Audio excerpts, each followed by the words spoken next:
தமிழ் நண்பர்கள் அனைவருக்கும் வணக்கம். இப்போ நீங்கள் பார்க்குற மாதிரி உங்களோட நேம் ஆட் பண்ண டிஷர்ட் போட்டு டோனி பக்கத்தில் இருந்து நீங்கள் ஃபோட்டோ எடுக்கிற மாதிரி எப்படி எடிட் பண்ணுறதுன்னு இந்த வீடியோவில் பார்க்க போகிறோம். இந்த வீடியோ ஸ்கிப் பண்ணாமல் ஃபுல்லாக பாருங்கள். இந்த வீடியோ டிஸ்கிரிப்ஷனில் ஏஐ இமேஜ் ஜென்ரேட் பண்ணுற சைட்டோட லிங்க்கும் ப்ராம்ப்டோட லிங்க்கும் வந்து சிங்கிள் லிங்காக கொடுத்துருக்கேன். அந்த லிங்கை கிளிக் பண்ணது நம்மளோட வெப்சைட்டுக்கு போவீங்க. அங்கே பாட்டமில் ஒரு லிங்க் இருக்கும். அந்த லிங்கை கிளிக் பண்ணதும் டெலிகிராம் சேனலில் கரெக்டாக இந்த போஸ்ட்டுக்கு வருவீங்க. இங்கே ப்ராம்ப்ட் அண்ட் வெப்சைட்டோட லிங்க் இருக்கும், இமேஜ் ஜென்ரேட் பண்ணுற சைட்டோட லிங்க்கும்.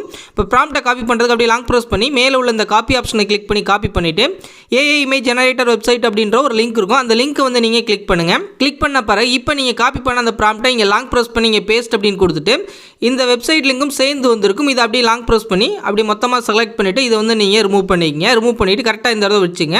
அடுத்து மேலே ஸ்க்ரோல் பண்ணி இங்கே ப்ராம்ப்ட் அப்படின்னு இருக்கும், இதையும் ரிமூவ் பண்ணிங்க. ரிமூவ் பண்ணிவிட்டு இந்த இடத்துல உங்களோட நேம் வந்து நீங்கள் சேஞ்ச் பண்ணிக்கிங்க. சேஞ்ச் பண்ணிவிட்டு கிரியேட் அப்படின்றத கிளிக் பண்ணிடுங்க. ஒரு 4 இமேஜ் நம்மளுக்கு ஜென்ரேட் ஆகி வரும். கொஞ்சம் நேரம் வெயிட் பண்ணுற மாதிரி இருக்கும். இப்போ நம்மளுக்கு இமேஜ் வந்து ஜென்ரேட் ஆகி வந்துருச்சு. ஜென்ரேட் ஆகி வந்த பிறகு அந்த இமேஜை வந்து நீங்கள் வியூ பண்ணுங்கள். உங்களுக்கு பிடிச்சிருக்கு அப்படின்னா லாங் ப்ரெஸ் பண்ணி டவுன்லோட் இமேஜ் கொடுத்து உங்கள் கையில் சேவ் பண்ணிங்க. ஆல்ரெடி டவுன்லோட் பண்ணால் டவுன்லோட் அகைன் அப்படின்றத கொடுத்துறேன். இப்போ டவுன்லோட் ஆயிடுச்சு. ஒருவேளை நீங்கள் கேலாக இருந்தீங்க அப்படின்னா இந்த இடத்துல உங்களோட நேமை வந்து நீங்கள் சேஞ்ச் பண்ணிக்கிங்க. இப்போ நான் வந்து ஒரு நேம் வந்து சேஞ்ச் பண்ணிக்கிறேன். இந்த மாதிரி உங்களோட நேம் வந்து சேஞ்ச் பண்ணிவிட்டு இப்போ இந்த இடத்துல பாய் அப்படின்னு மென்ஷன் பண்ணியிருக்க இடத்துல இந்த இடத்துல நீங்கள் கேர்ள் அப்படின்னு நீங்கள் கொடுத்துருங்க. அது மட்டும் நீங்கள் சேஞ்ச் பண்ணால் போதும். சேஞ்ச் பண்ணிட்டு இங்கே கிரியேட் அப்படின்றத கிளிக் பண்ணிடுங்க. இப்போ நம்மளோட இமேஜ் எடிட் ஆகி வந்த பிறகு அந்த இமேஜ் வந்து வியூ பண்ணுங்கள். பிடிச்சிருக்கு அப்படின்னா லாங் ப்ரெஸ் பண்ணி டவுன்லோட் இமேஜ் கொடுத்து உங்கள் கையில் சேவ் பண்ணிக்கிங்க. இந்த வீடியோ பிடிச்சிருந்துச்சு அப்படின்னா நம்ம தமிழ் டெக் யூடியூப் சேனலை சப்ஸ்கிரைப் பண்ணிக்கிங்க.